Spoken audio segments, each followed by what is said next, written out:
Welcome. It's Indisputable. I'm your host, Richey. Good to be with you. We got a lot on the agenda today. Let me first start by saying thank you for your condolences, your well wishes, and all of the positive energy, vibe, support, and prayers. We have a lot of truth on the agenda today. Joining me to break down news of the day, none other than Kyla Frank, Unpack, National Student Organizing Manager, Rebel HQ contributor. Should be an amazing breakdown. First story of the day, Mississippi, a Mississippi preschool has given out an award called the Monkey Award to a black preschooler. I kid you not. Let's put up the picture of Batesville Elementary School. This is in Mississippi, Batesville, Mississippi, where a teacher decided it was a good idea to give a black preschooler the Monkey Award. This happened on Thursday, according to WKYT News. They reported that an elementary school in Mississippi decided to do this. So this school is facing significant criticism after a black preschooler was sent home with something called the Monkey Award. I got some background to this. Before I get into the background, let me show you the district school board. That district school board is called the South Panola School District Board. The president is Sandra Darby, okay? Let me put up a picture of the principal of the institution in question.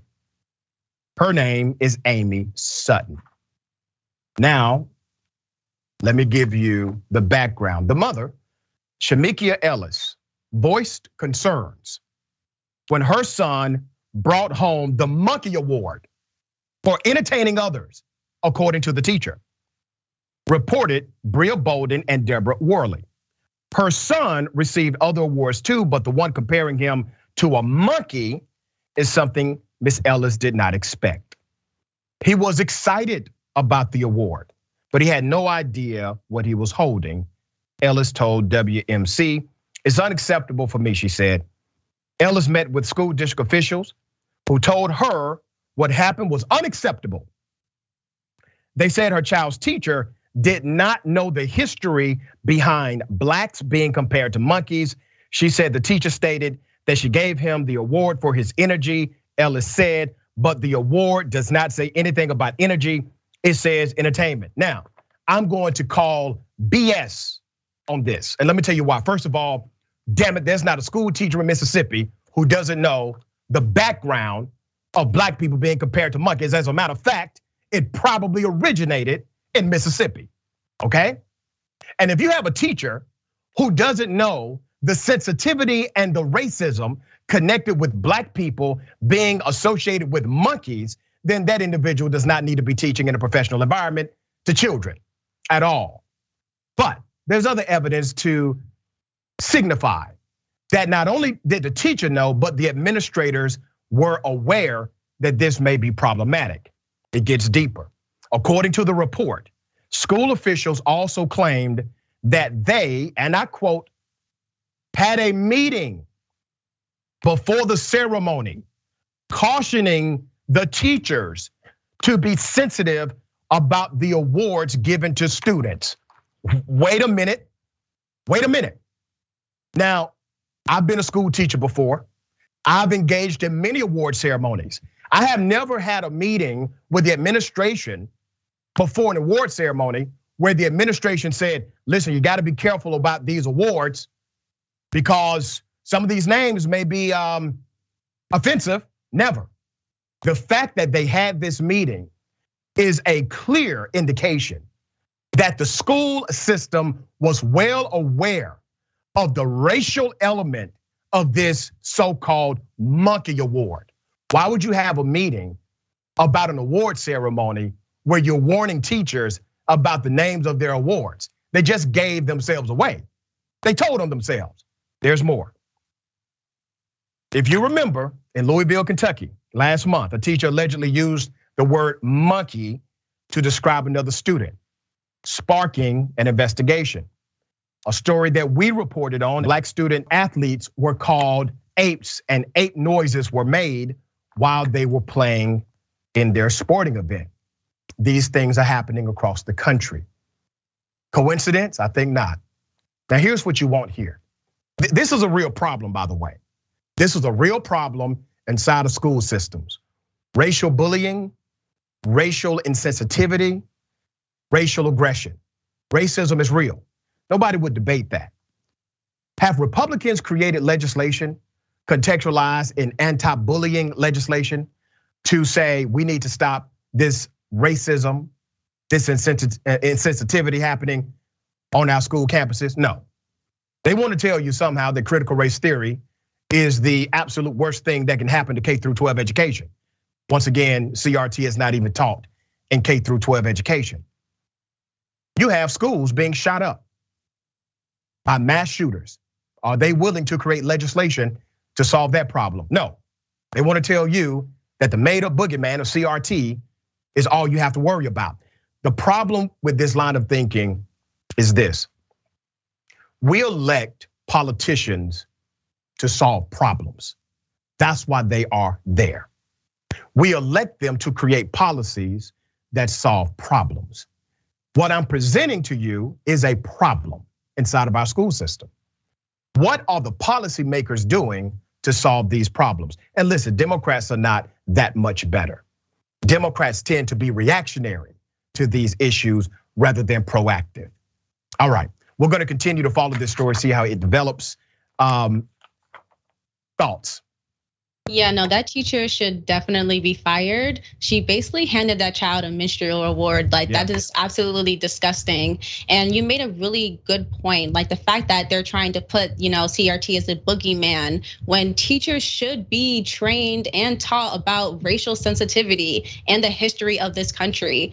And it also, I want people to be worried because all those children in the audience of that award ceremony heard that teacher give that student that award, and like the fact that they are banning, real history, real lessons about race, that is teaching a whole generation how to respond to those same racial issues, And so I urge the followers and listeners to this program to teach their children to be aware of what's going on, because this is a real huge cultural problem that's going to be rearing its ugly head in a few years.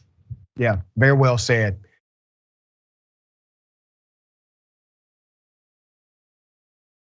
Let me take you to Tulsa, all right? Medical professionals shot, killed, okay? The vice president had some words. We got an update. The killer has been identified. He shot himself in the process. But let's go to VP Harris's comments. Here it is. 4 innocent people lost their lives and many more were injured. We, of course, all of us hold the people of Tulsa in our hearts, but we also reaffirm our commitment to passing common sense gun safety laws.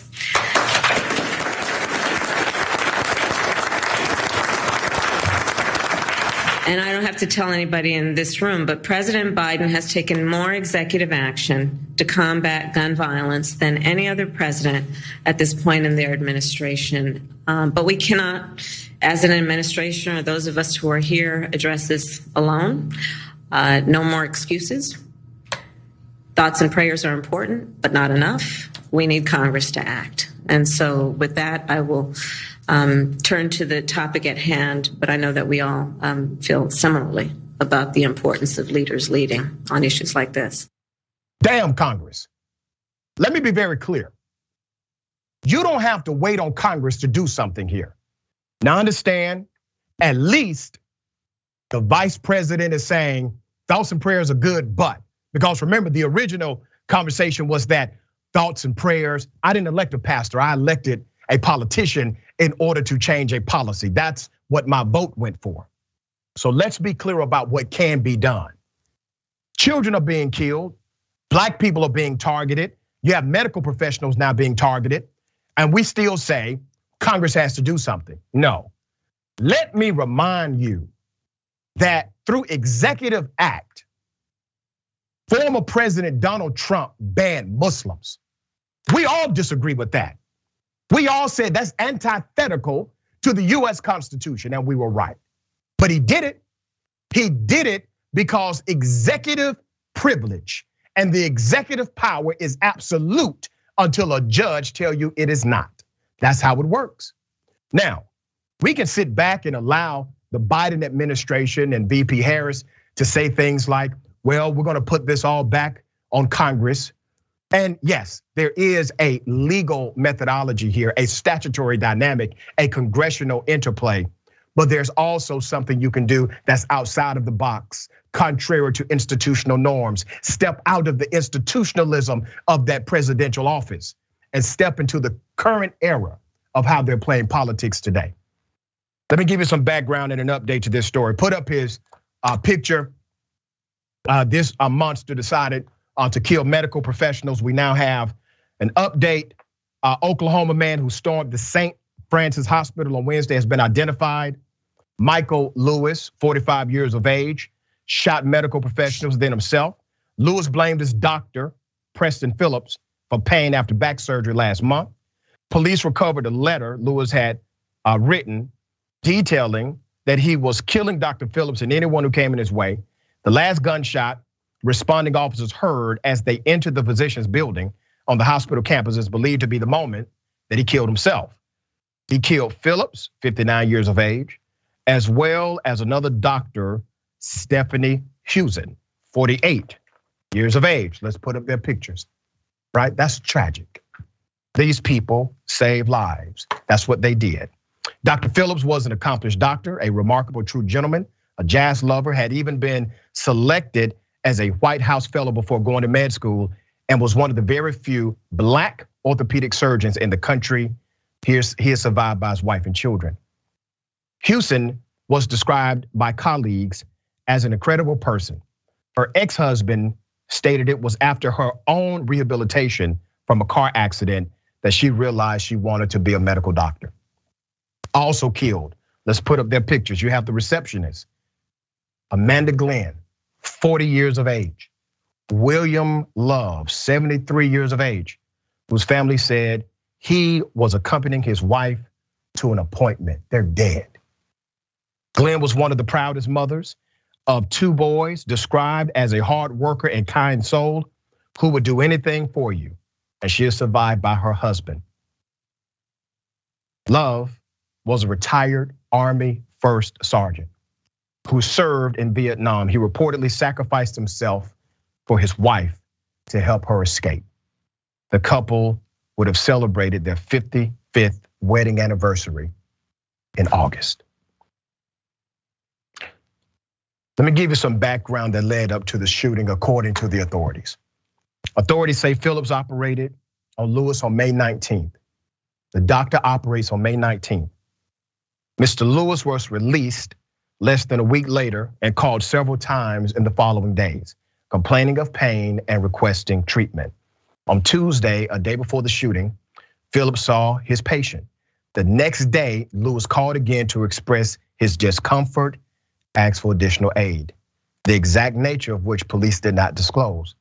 A couple hours before the 911 call came through reporting his armed approach toward the hospital at 2 p.m. on Wednesday, Lewis bought a .223 caliber semi-automatic rifle and went into the hospital, also armed with a .40 caliber pistol he bought from a pawn shop on Sunday. Both weapons were purchased legally. That's according to the police chief. Authorities recovered 37 bullet casings from the scene. Okay? Now, here's a commonality. The most recent of these mass shootings, all of the killers obtained their weapons because of policies that we allow. We keep saying things like, we need laws to stop bad people from getting guns. The good people don't do anything. We don't need to regulate them. That's what the NRA executives will tell you. That's what Republican lawmakers will say. But here's the thing. If you are a law-abiding citizen, these laws should not impact you. Universal background checks should not adversely impact you. Having common sense gun reform should not adversely impact you. We're trying to make sure we protect children, that we protect the innocent. You know, you have a right to life in this country as well. All right, Kyla, thoughts here? My first and foremost thoughts go to the families and victims. My deepest condolences. And yes, like the culture, the gun culture, and the easy access in which people can purchase guns is a real problem. And honestly, I don't think there's any reasoning with the Republicans. They prioritize profit over people all the time. They are sick and disgusting human beings. But with Democrats, I'm frustrated with them. I'm frustrated with the Biden administration, because if Congress is going to act, they cannot let the archaic and racist relic, the filibuster, stand in the way any longer. Yeah. Biden needs to get on his bully pulpit and do something about these senators who are standing in the way of real comprehensive gun reform and real progress in this country. Joe Manchin loves to say inaction is not an option, but he is taking an action every time he stands against the progressive agenda or the Biden's administration when he votes to uphold the filibuster. It's absolutely disgusting. Lives are being lost, and we cannot wait any longer. Yeah, we got to stop playing games. Policy equates to lives being lost, to lives being saved. Until you understand that's how dogmatically important policy is, you will continue to play this political game that you see being played out in DC and other places. Okay, let me show you two extremely sick individuals. One happens to be a GOP nominee back from 2020 for the US Senate. Here it is. Okay, so of course I think about the conspiracy behind all of it. Like, okay, why? What do they gain from this besides the gun control push? Yeah. But also, Hispanics are starting to vote Republican and conservative. They specifically targeted a school in an area that is majority Hispanic. It's essentially Mexico is what it is. Yeah. And they went specifically for a Hispanic district, murdered 19, of course, if this was like, a false flag or he was an MK Ultra, there was a reason behind this, because, they're watching as those Hispanics are starting to lean more conservative and these people are crazy. Midterms are coming up and there's no limit to how far they'll go. There's no limit to how far they'll go to change the public narrative on things. And, so I think it was multifaceted. Of course, it was a federal operation in order to implement gun control. Now even the GOP is fighting for it. Fox News is calling for it. Not 1 inch. Do not give them 1 inch, because they'll take the whole thing. It is a warning now, and I know it's very sad, and I know it's awful, but also like all this stuff is organized and operated. That's a sick ass white woman. Put up her picture. Lauren Witzke, Delaware's GOP US Senate nominee from 2020, said this about the Uvalde killing of 19 children and members of the faculty. That's what she said. She says this was an operation by the federal government to simply make Hispanics who are voting Republican afraid to vote, and it was set up by the federal government in order to create gun control legislation in America. This is a far-right political activist.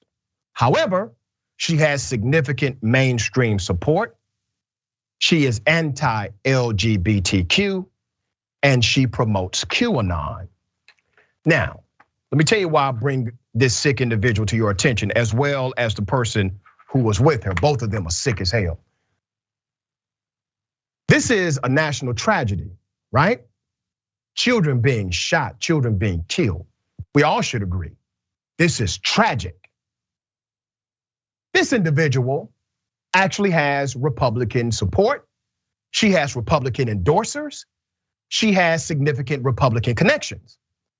Do you think any Republican is going to come out against her and say, listen here, Lauren Witzke, Our party has no place for your rhetoric. What major leader is going to say this against her? Do you think McConnell will? How about Donald Trump? Maybe Matt Gaetz? Anybody? Lindsey Graham?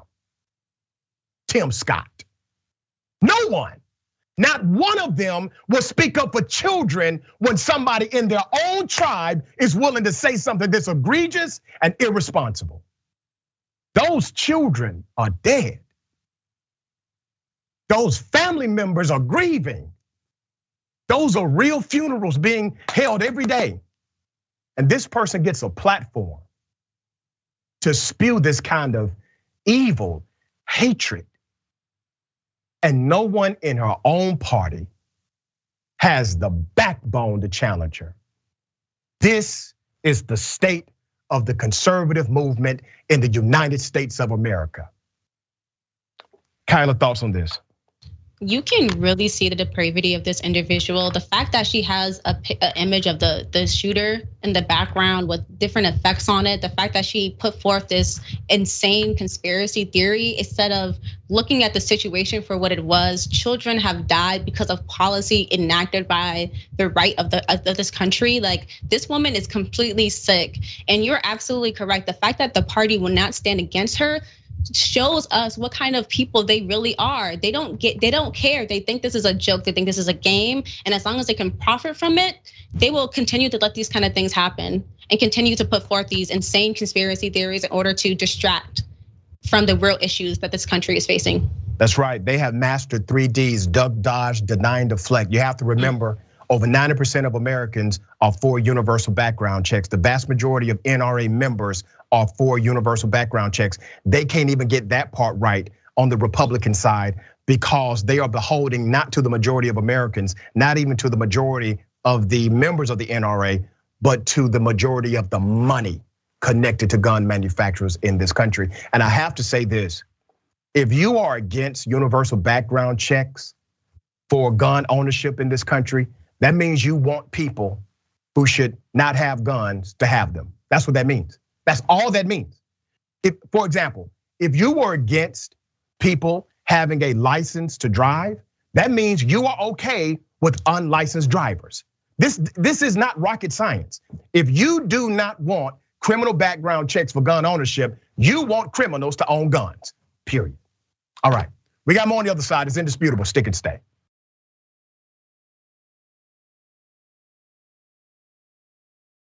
All right, welcome back. We got a lot of show left.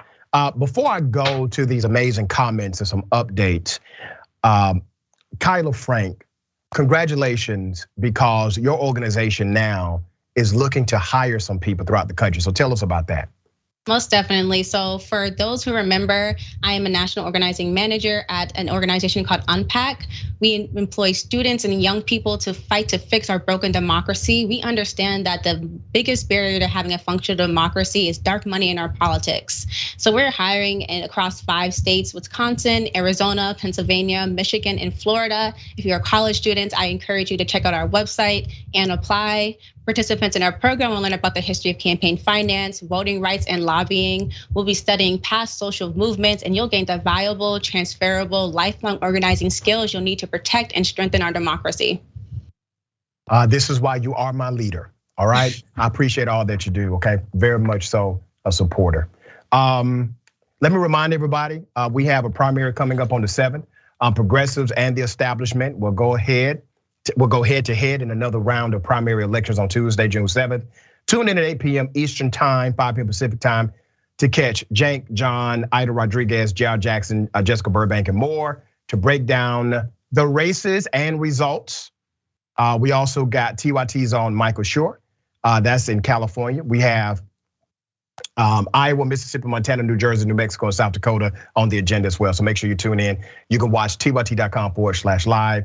YouTube, Facebook, Twitch, or catch us on the linear cable stations, okay? All right, let me read some of these amazing comments. Just Be Anti-Racist says, welcome back, Dr. Richey. While we love Adrian, we really did miss you. Somehow, when anyone else says, I wish a Karen would, it's just not the same as when you say it in your own unique way. Well, thank you. All right, Mika C. the Silverhead Dragon. And let me say a big thank you to Adrian. Adrian did a remarkable job, and it was really, it was short notice. All right, it was short notice, and she made heaven and earth move in order to accommodate the schedule. So big ups to our dear sister Adrian for doing that for us. Did a remarkable job. Mickey C, the Silverhead Dragon. Yet another prime example of why actual history needs to be taught from first grade on. It's not difficult to teach the facts in an age appropriate manner. That's right. That is correct. Forbesilla, Doc, we all missed you. All of us are here for you. Feel free to take as much time as you need. We love your truth, but self-care is important. And thank you so much for that. I feel that love. Donald James X, welcome back, Doc. Thank you.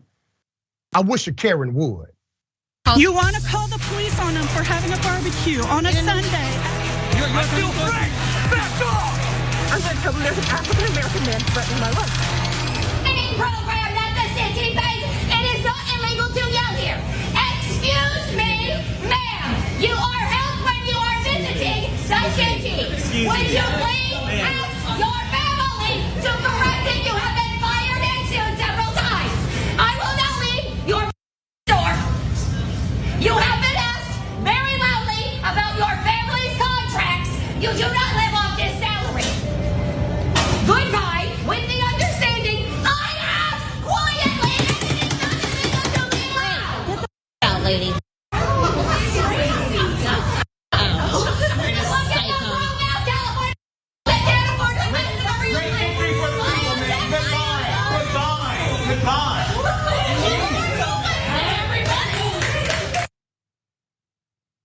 Karenicity and espresso is a hell of a combination.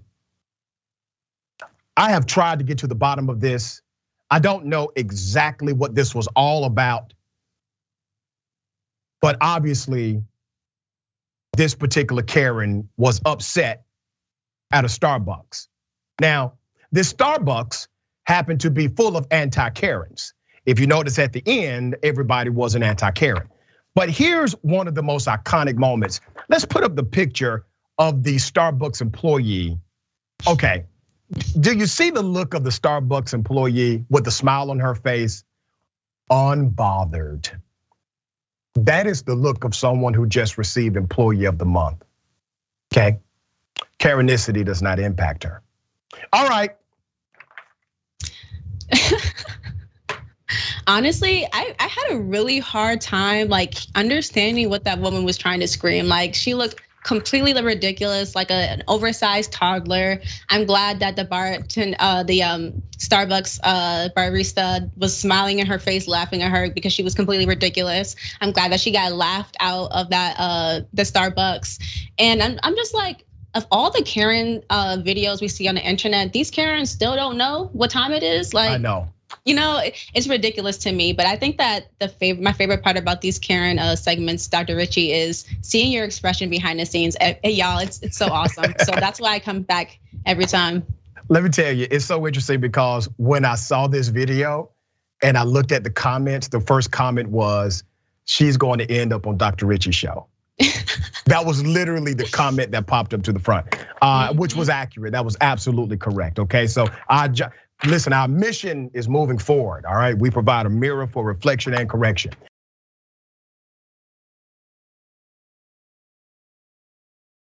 A very sad story. Chicago cops, they shoot a 7th grader in the back. 7th grader, 13 years of age, no weapon, no threat to law enforcement. Last week, the family of this 13-year-old filed a federal lawsuit. Let's put up a picture of the mother. This is such a sad story. So last week, the family of a 13-year-old who was shot in the back by Chicago PD filed a federal lawsuit accusing the officer of needlessly shooting the unarmed teen in the back during a foot chase, okay? The lawsuit was filed in US District Court on behalf of Sierra Corbett, the teen's mother. Ms. Corbett addressed reporters outside the hospital her son is admitted at, saying, and I quote, "It's crazy because they had no reason to shoot my child. He complied with them, and all they had to do was grab him. All I want is justice for my baby, that's all I want. The child may never walk again," according to Ms. Corbett.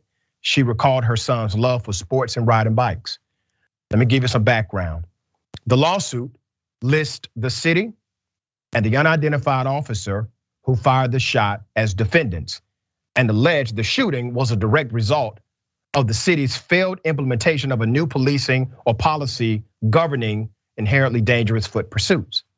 The teen, who is black and in the 7th grade, is identified only by his initials because he's a juvenile, AG. The lawsuit stated that AG is currently lying in Stroger Cook County Hospital with a bullet still lodged in his body after being shot in the back by a police officer on May 18. Authorities said the 13-year-old possibly was linked to a carjacking. That is not conclusive, okay? And that he was shot and seriously wounded as he ran from police officers in the South Austin neighborhood. Now, I want to remind everybody of something.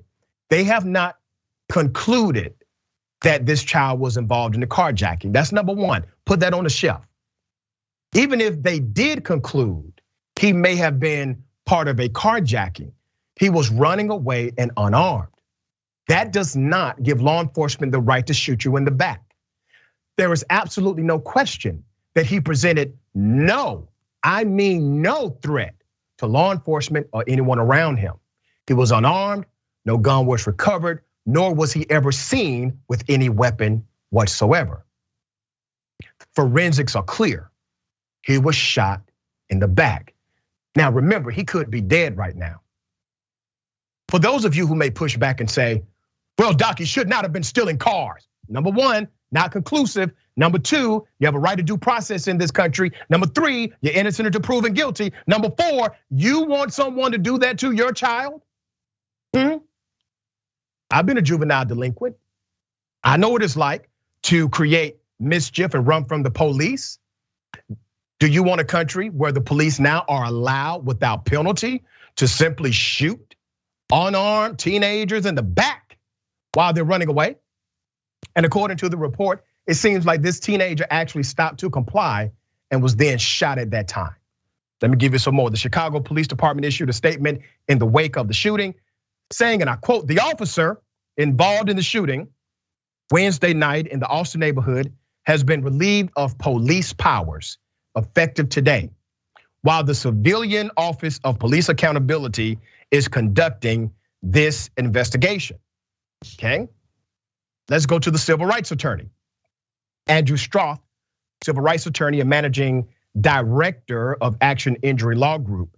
Stroth said, all Ms. Corbett is asking for is full transparency. And 1 week after the shooting, those representing Corbett and her son don't know everything that happened. They don't. They have not been given the information, and they have a right to it. Stroth and his legal team have spoken, put up his picture again, to COPA, and were expected to have watched the video evidence this week. He added, Ms. Corbett wants the video to be released to the public. Okay. Good for him, good for the mother. This is a sad situation of a 13-year-old shot in the back. And we have become desensitized to these things. This is a child who has been shot in the back for an alleged crime that they can't even conclude he actually was involved in. And even if they did conclude it, he still should not have been shot, period. In addition to alleging a civil rights violation, the suit claims the city has allowed police officers to routinely use excessive force, including deadly force disproportionately against minors. This is not the first time we've talked about Chicago PD being involved in the killing of a young black male. We have multiple stories we've covered right here on Indisputable and multiple cover-ups as well. Let's go to the superintendent of police. Who is he? His name is David Brown, okay? During a brief news conference, Brown said after AG fled on foot, the child turned towards officers and was shot once. Is that illegal? Is that illegal? He turned toward officers, okay? He turned toward officers based on the narrative to comply. He was running, he stopped, he turned around, and in the process of turning around, he gets shot. The child was unarmed, authorities said, okay? No gun recovered, according to the police. Brown did not say whether the child did or did not have a gun when he was wounded in the lot at a nearby gas station. No shots were fired at officers. Brown said he declined to say how many police fired at the child. Let's go to Stephen Hart, another attorney on the case. Hart said Brown had no business casting aspersions to a 13-year-old child to justify this shooting, especially without any proof of formal charges. All right. See, okay. Where's the cop or cops that did this? Oh, they're hiding them. They're hiding the cops that did it. The cops work for the public, okay? They work for us. 100% of their money comes from people, comes from tax dollars. They are accountable to you. I'm gonna say this to the good people of Chicago. Your police force is out of damn control, okay? We've covered multiple stories here on Indisputable about not only cover-ups, but also planting evidence. There's one particular cop who was so egregious, they now have to go back years and unravel cases that he was involved in. However, it was well known within the department that this individual planted evidence and set people up. And he was allowed to get promotion after promotion after promotion. He was a black male, setting up other black men in particular. Now, at some point, Chicago has to answer for this. And I don't just mean the cops, the political class and those who elect them. Because the political class, those are the ones who keep police departments like this protected. All right, Kyla, thoughts here? This just also makes me more frustrated about the Democratic Party, because as much as they say that they understand that the problem with guns in this country is like intersected with like white supremacy and the violent, the tendency to punish with violence and the gun culture in this country, that's also present in our police institutions. Like, starting in 2020, the leading cause of death for children was gun violence. And so it's sickening to me to see that, these officers are being protected by this force, but it's not surprising because that's what they always do, protect their brothers in blue no matter how wrong they do. And so I also want this country, as we begin to discuss, how we're going to tackle this gun problem, that we also include police institutions within that discussion, because they are harming Black and brown bodies and children the most. And that also makes me think, like, because it's harming Black and brown people the most, that's why it's not added in the discussion about overall gun violence. Well said. And remember, we allowed them to play a trick on us by making us believe that policing and public safety were the same thing. Public safety is your ultimate goal. Policing is one methodology to get there. But I want to ask this question to everybody who will see this segment. Would you rather have a 13-year-old attempt to steal a car, okay? We don't even know if he did it, but this is a hypothetical. Would you rather have a society where a 13-year-old attempted to steal a car and got arrested for it, went to juvenile? Or do you prefer a society where that 13-year-old is shot in the back? Which one? You have to make that decision, right? Because right now, if we don't hold cops accountable for their murderous actions against civilians, this is what you should expect in your community soon. Don't think Chicago is just some far distant land. Remember, what happens at one institution can easily happen at another. You do not allow this to permeate in our societal construct. Okay,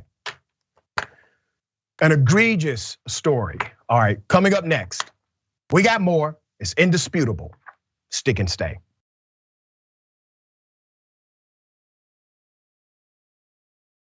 All right, welcome back. We still got a lot of show left. Let me read a few of these comments.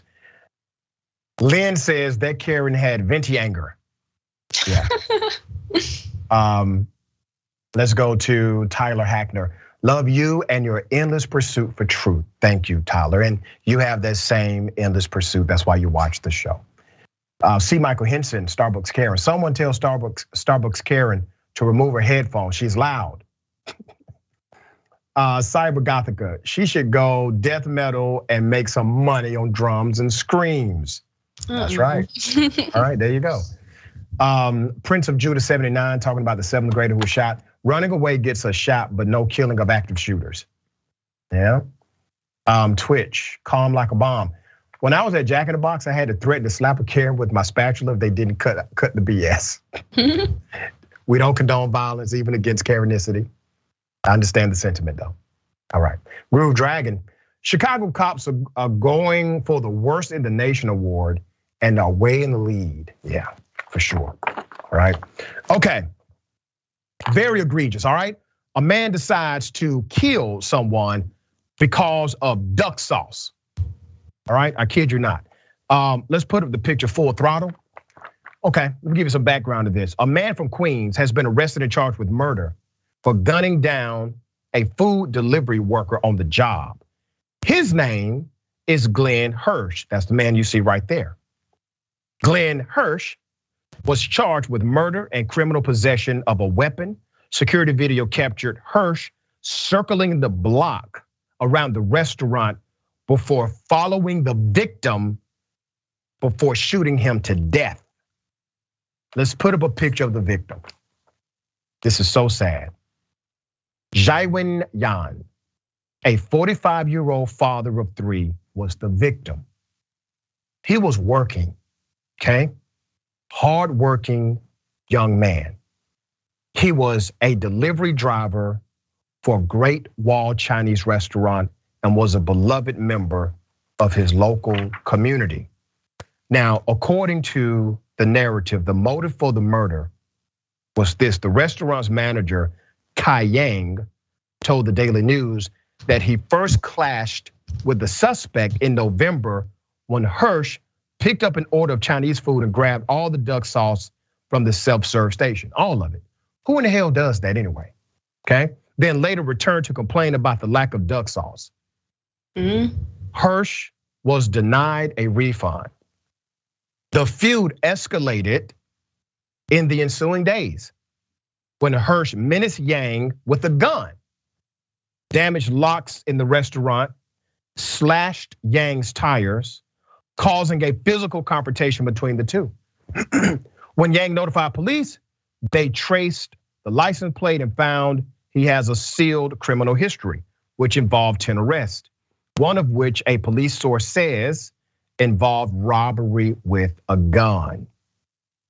Hirsch is not a licensed gun owner, though 8 guns were found in his estranged wife's home, where he fled after the shooting. Hirsch could face up to life in prison if convicted. He's due back in court on June 7th. We're going to follow this. Now, here's what I don't understand, and we're trying to get more information about this as the story develops. If he had that many arrests, how was his entire criminal history sealed? Typically, a sealed criminal history is allocated based on 1 arrest, maybe 2 arrests, but it looks as if his entire criminal history had been sealed. This is not normative. As I said before, it's usually a particular offense, but 10, maybe even more, were sealed based on the narrative. He is facing justice at the moment. Unfortunately, this escalated to where somebody is now dead. An entire community has been devastated. But I need to know why this cat was able to remain free as he was, and menace this community and menace this restaurant as he did. All right, Kyla, thoughts here? Yeah, no, that man was completely out of pocket and out of line. Yeah. I hope that justice is served for the family of Mr. Han. And it's just, I want to know how he got these guns, Like typically, the right would say, oh, he probably got them illegally, but with how our country is set up, he could have easily crossed state lines and got those guns without needing anything. And so without any background checks, without having to provide, documentation. And so, yeah, like I'm definitely wondering where those guns came from, why his record was sealed. Something it's just not right there. Yeah, I agree 100%.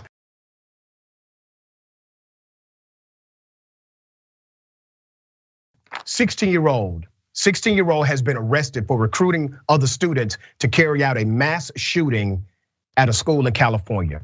Let's put up the picture of the school. Is Berkeley High School. The 16-year-old was arrested after police learned he was recruiting students to carry out a mass shooting at this high school in California. On May 21st, police received a tip of the teen's alleged plot targeting the school, which also included a possible bombing. The police obtained a search warrant for his home. What did they find? The search warrant turned up parts to explosives and assault rifles, as well as several knives and electronic items that could be used to create weapons. Authorities also prepared a mental health response through the city's mobile crisis team to evaluate the teen. He turned himself in on Monday, police said. He was arrested on suspicion of possessing destructive device materials and threatening to commit a crime which will result in death or great bodily injury. The Alameda County DA's office declined CNN's request to comment because the individual is an arrested juvenile. All right, Berkeley Unified School District Superintendent Brent Stevens, let's put his picture up. Stevens spoke on the incident in a letter to the school community and said, speaking up in this instance allowed for the police to intervene in advance of any harm occurring. Additionally, he said the school had been in contact with the police department since the onset of the investigation, which is ongoing, okay? Now, remember, they found this inside of the teen's home. Do you think the teen lived by himself or with parents or a parent? He lived with a parent, okay? So that means somehow he got access to all of this weaponry, explosive devices, electronic devices that can be turned into weapons. He had all of this inside of his home that he doesn't own, right? What's happening in this country is this. We can talk about policy all day, and policy is the right discussion because policy is how you curb some of the access to these weapons. But you can't talk about policy without talking about culture. America has a fascination with violence. America has a fascination with guns. Those fascinations, they collide on a regular basis in this nation. And until we address the fact that the DNA of this country is rooted in violence, until we address the reality that the start of our nation was rooted in bloodshed, we will never be able to remedy the equation we have today. The equation is exactly what you see. You see mass killers, you see young murderers, and you see individuals willing to adopt the narrative of this country and simply kill individuals they disagree with. All right, Kyla, thoughts here. It's again very hard to read these stories all the time because if it's happening there, it's probably happening in other places around the country.